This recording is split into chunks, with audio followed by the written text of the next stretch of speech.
جمعے والے دن سورہ کہف مکمل پڑھنا سنت ہے یا پہلی 10 آیات؟ دیکھیں حدیث میں دونوں کی فضیلت ہے، پہلی 10 آیات کی بھی اور سورہ کہف کی بھی۔ تو یہ ایک پیکج ہوتا ہے، آپ سمجھ لیں کہ اصل تو یہ ہے کہ پوری سورہ کہف پڑھے، پوری نہیں پڑھ سکتے تو چلے ایک اللہ نے ایک اور پیکج ہمیں دیا ہے کہ پہلی 10 آیتیں پڑھ لیں۔ اس کی مثال ایسے ہے جیسے حدیث میں جو تسبیح کا حکم ہے 33 دفعہ سبحان اللہ، 33 دفعہ الحمدللہ، 34 دفعہ اللہ اکبر، یہ ہر نماز کے بعد ہے۔ لیکن حدیث میں 10 دفعہ بھی ہے کہ 10 دفعہ سبحان اللہ، 10 دفعہ الحمدللہ، 10 دفعہ اللہ اکبر۔ تو یہ ان لوگوں کے لیے پیکج ہے کہ بھائی جو 33 دفعہ نہیں پڑھ پا رہے تو چلو 10 دفعہ پڑھ لو۔ تو اس طرح اصل فضیلت تو یہی ہے کہ 33 دفعہ سبحان اللہ پڑھا جائے، 33 دفعہ الحمدللہ، 34 دفعہ اللہ اکبر۔ یہ نہیں ہو سکتی تو some thing is better than nothing, تو 10 دفعہ پڑھ لیا جائے۔ تو یہی سورہ کہف کا بھی ہے، اصل تو یہی ہے کہ پوری سورہ کہف پڑھی جائے، نہیں تو کم از کم پچھلی 10 آیات پڑھ لیں۔ جمعے کی نماز فرض ہے یا واجب؟ جمعے کی نماز فرض ہے یا واجب؟ میں نے کتاب میں اسے فرض پڑھا تھا، لیکن کئی لوگ اسے واجب بھی بتاتے ہیں۔ اس بارے میں تفصیل سے رہنمائی فرمائے صدام حسین راجستھان سے۔ دیکھیے جمعے کی نماز فرض ہے کیونکہ دلیل قطعی سے ثابت ہے۔ سورہ جمعہ میں قرآن مجید میں اللہ تعالیٰ کے ارشاد ہے اذا نودی للصلاۃ من یوم الجمعۃ فاسعوا الی ذکر اللہ، جب جمعے کے دن اللہ کی یاد کے لیے بلایا جائے تو اللہ کی یاد کی طرف دوڑو۔ تو یہ جو قرآن سے مضبوط دلیل ہے قطعی، تو جو قطعی دلیل سے جس چیز کا وجوب ثابت ہوتا ہے اس کو اصطلاح میں فرض کہا جاتا ہے، تو فرض ہے۔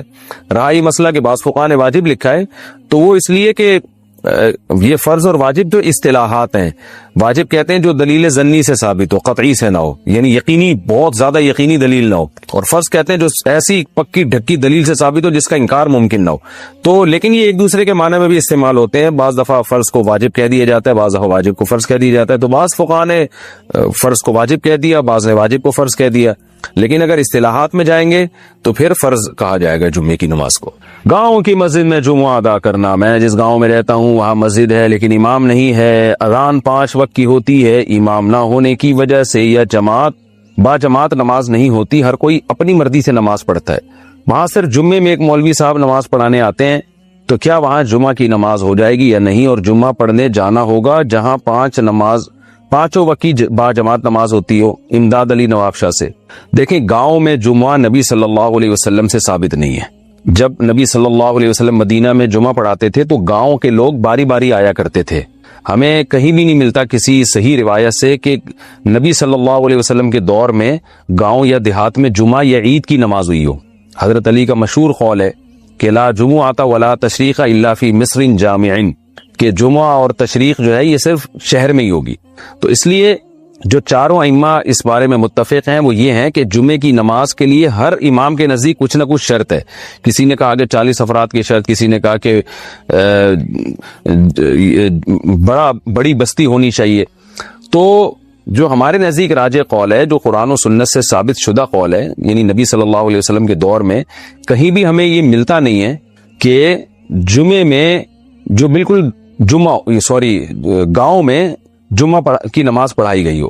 تو اگر جمعے کی نماز گاؤں دیہاتوں میں جائز ہوتی تو نبی صلی اللہ علیہ وسلم کے دور میں مدینہ کے گرد جو چھوٹی چھوٹی بستیاں تھیں وہاں جمعے کی نماز ہوتی کسی گاؤں میں۔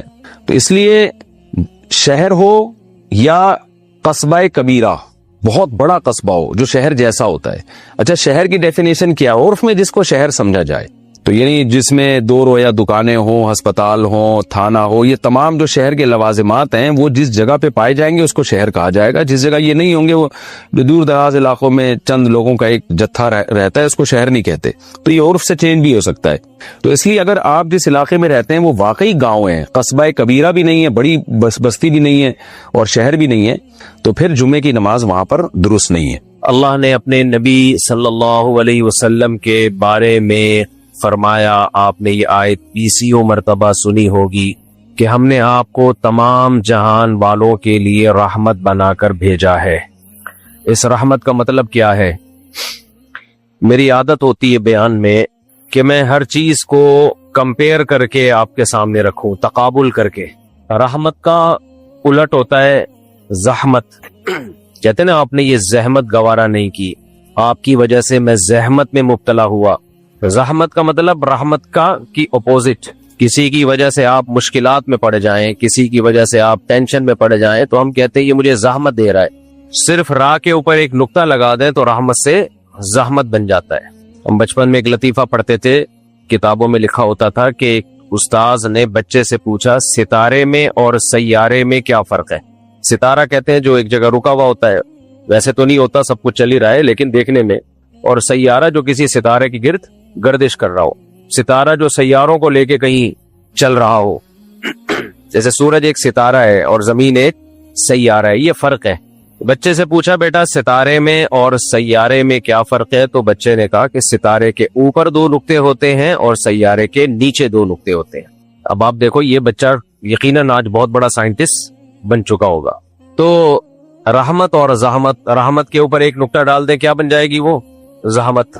میری عادت ہے جب بھی میں کسی چیز کو ایکسپلین کرتا ہوں تو اس کے اپوزٹ سے، قرآن نے بھی ایسے ہی ایکسپلین کیا ہے، اور تعرف الاشیاء باضدادها، عربی کا ایک مقولہ ہے، کسی بھی چیز کو سمجھنا ہو تو اس کے مخالفت سے سمجھیں، آپ اس کے الٹ سے سمجھیں۔ آپ نے آئنسٹائن کا نظریہ پڑھا ہوگا نا، نظریہ اضافت، یہ بڑا کام کا نظریہ ہے۔ آئنسٹائن کا نظریہ اضافت کیا ہے؟ ہم کسی بھی چیز کی حقیقت کو نہیں پہچان سکتے کیا ہے، ہم تو کسی چیز کے مقابلے میں اس کو کمپیئر کر کے دیکھ رہے ہوتے ہیں، اس کے الٹ سے اندازہ لگا رہے ہوتے ہیں۔ مثال کے طور پر ہم کہتے ہیں کہ آج گرمی ہے، بھئی ہمارے لیے گرمی ہے آج، ہو سکتا ہے بہت سے لوگوں کے لیے آج سردی ہو۔ اور آسان مثال دیتا ہوں میں، جب اے سی کی کولنگ کم کرتے ہیں، بڑھاتے ہیں، کسی کو 27 پہ گرمی لگ رہی ہوتی ہے، کسی کو 27 پہ سردی لگ رہی ہوتی ہے۔ اوریجنل میں کیا ہے، سردی ہے یا گرمی ہے؟ کوئی بتا سکتا ہے؟ نہیں، ہر آدمی اپنے حساب سے بتائے گا کہ میرے حساب سے گرمی ہے، میرے حساب سے سردی۔ پینگوئن جو ہے، جو انٹارکٹیکا میں رہتا ہے، ایک جانور، پانی کی بلی، جو آپ نے دیکھا ہوگا، ایک جانور ہے ایسے 3 پیس سوٹ ٹائی میں چل رہا ہوتا ہے، بالکل ایسے ہی لگتا ہے نا۔ اس کو آپ دسمبر میں کراچی لے آؤ، وہ گرمی سے مر جائے گا، حالانکہ ہم اس وقت سردی سے ٹھٹر رہے ہوتے ہیں، لیکن اس کو اتنی گرمی لگے گی، وہ کہے گے بھائی کہاں لے آئے مجھے۔ ہم اب اس سے کہیں بھائی یہ دسمبر کا مہینہ ہے، ٹھنڈ ہے، رات کا ٹائم ہے، وہ کہے نہیں، اس کو گرمی لگے گی۔ تو ہم کسی بھی چیز کو جب ایکسپلین کر رہے ہوتے ہیں نا، ڈیفائن کر رہے ہوتے ہیں، ایکسپلور کر رہے ہوتے ہیں، تو ہم کسی دوسری چیز کو سامنے رکھ کے کر رہے ہوتے ہیں۔ ہم نے جو یونٹ بنائے ہوئے، یونٹ، اکائیاں چیزوں کو ناپنے کی، یہ بھی فرضی ہیں، ہماری بنائی بھی ہیں۔ پانی جس ٹیمپریچر پہ بوائل کرنا شروع کر دے، ہم نے اس کو کیا نام دے دیا؟ 100، یہ ہم نے نام دیا ہے، یہ قدرت نے نام نہیں دیا اس کو۔ اور جس پہ پانی جم جائے، ہم نے اس کو کیا نام دے دیا؟ 0۔ پانی کو ہم نے معیار